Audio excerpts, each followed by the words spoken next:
Assalamualaikum warahmatullahi wabarakatuh. Kami dari Sisi Tim yang beranggotakan saya Siti Alawiryani, Cindy Aditya, dan Indah Febrianti. Kami delegasi dari Universitas Multidata Palembang.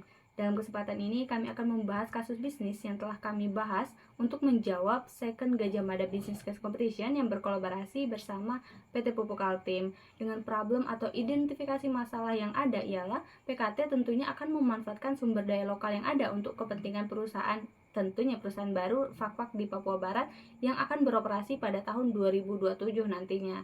PKT saat ini menghadapi tantangan dalam menciptakan program CSR yang sejalan dengan output perusahaan, dan target programnya ialah penduduk sekitar Fakfak Papua Barat. Apalagi tantangan yang dihadapi ialah lahan pertanian itu memang banyak namun tidak dimaksimalkan atau tidak digunakan oleh masyarakat Fakfak itu sendiri.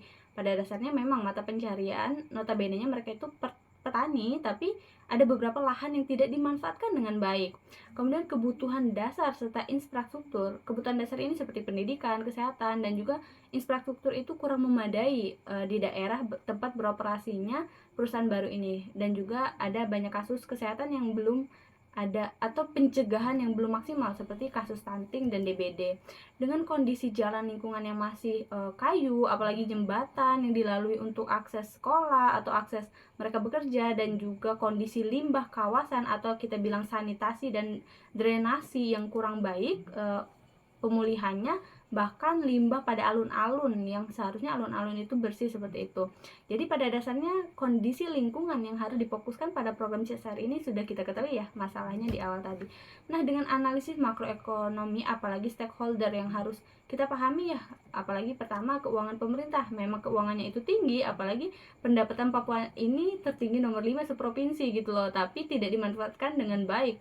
Artinya sumber daya alamnya itu tidak dimanfaatkan, semuanya belum dimanfaatkan atau dimaksimalkan pemanfaatannya, dan juga perkembangan inflasi daerah yang kurang merata, apalagi di perkotaan yang memang sudah ada jalur transportasi, namun di pedesaan yang mungkin belum, bahkan ketenaga kerjaan dan kesejahteraan yang seperti tingkat kemiskinan yang tidak merata, dan bahkan banyak kasus kemiskinan yang ada di Papua.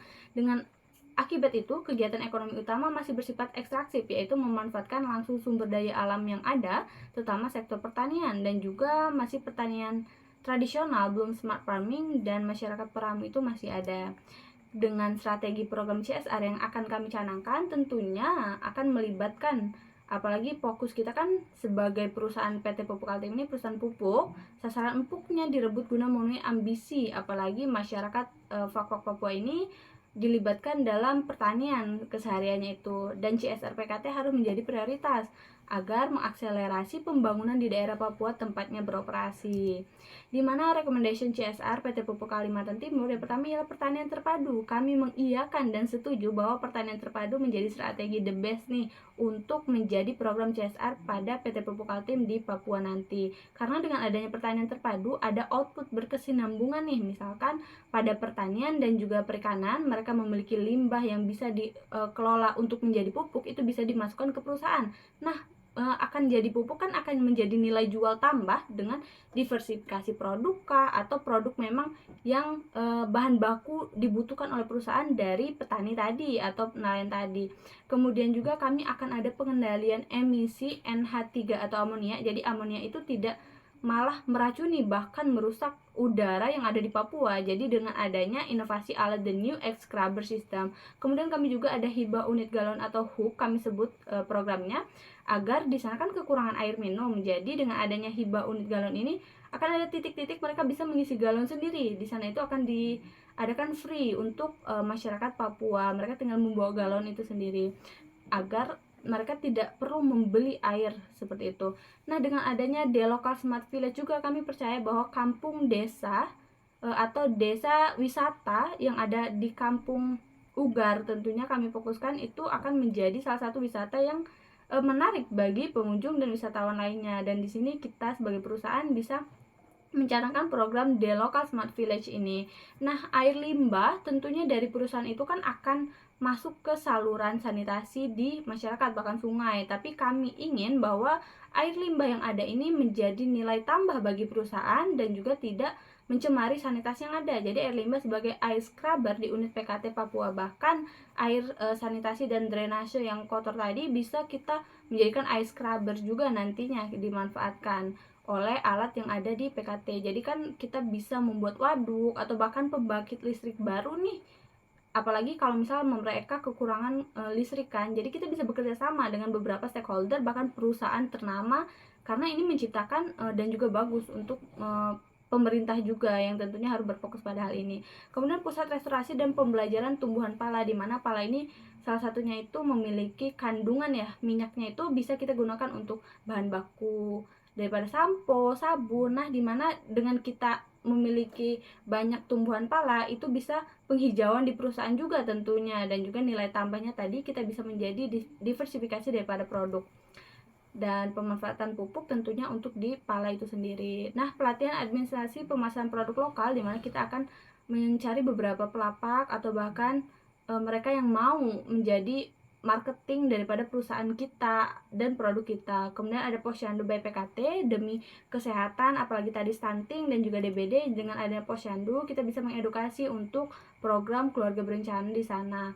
Fogging atau penyemprotan nyamuk agar mengurangi daripada mencegah DBD itu sendiri. Kemudian bantuan pakai sembako. Nah, beberapa kayak posyandu dan bantuan pakai sembako ini bisa seperti disnatalis. Setiap kita kan 2027 prorasi, 2028 itu adanya disnatalis tentunya. Pada disnatalis ini adakan posyandu by PKT, paket sembako gitu, kita bagi-bagi sembako. Kemudian ada beasiswa anak pupuk Kaltim, anak Papua maksud saya, ex pupuk Kaltim. Jadi mereka yang prasejahtera dan mau berpendidikan tinggi, kita bisa membantu salah satunya dengan program beasiswa dengan beberapa kuota setiap tahunnya. Kemudian perbaikan sarana umum terkhususnya infrastruktur jalan. Jadi kami CEZ ingin mencanangkan adanya federal atau feeder daripada angkutan umum di beberapa titik agar mereka itu ketika ke sekolah bekerja itu tidak malas karena adanya infrastruktur jalan yang perbarui.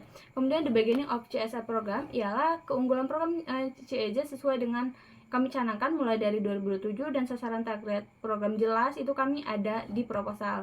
Nah, reason and timing CSR itu wajib karena ada undang-undangnya. Kemudian juga jika tidak melaksanakan ini akan diberikan sanksi bagi perusahaan. Jadi alangkah baiknya PKT melaksanakan CSR itu sendiri.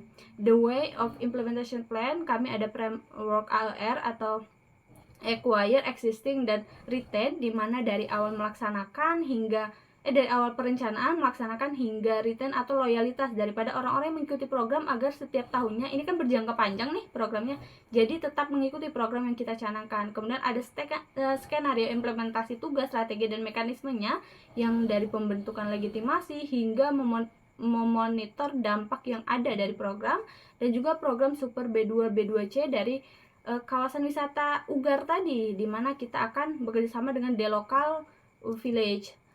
Dan konklusinya, perusahaan akan sukses melaksanakan program CSR jika mengakuisisi anggota pelaksana program baik NGO maupun stakeholder yang loyal, sehingga meskipun pengeluaran anggaran meningkat jumlahnya, namun nilai transaksi tetap bisa bertambah dari program CSR. Dan rekomendasi atau saran kami ialah membuat, pelaksanakan, dan mengevaluasi program CSR yang menunjukkan kepedulian perusahaan kepada masyarakat, merumuskan dan mewujudkan program CSR yang bersifat spesifik dan progresif, pemetaan stakeholder atas masing-masing program CSR, jadi beda-beda tugasnya, dan pemberdayaan masyarakat melalui pengelolaan potensi lokal desa untuk mendukung pencapaian Sustainable Development Goals (SDGs). Kami percaya tim CEZ memberikan judul daripada proposal bisnis atau jawaban dari kasus bisnis ini ialah Integrated Agriculture Supervised NH3 or ammonia and air scrubber is the greatest CSR program to acquire most input-output as well build synergy between Pupuk Kaltim and the society Papua Barat Fakfak. And lastly, we are Team CZ. Wassalamualaikum warahmatullahi wabarakatuh.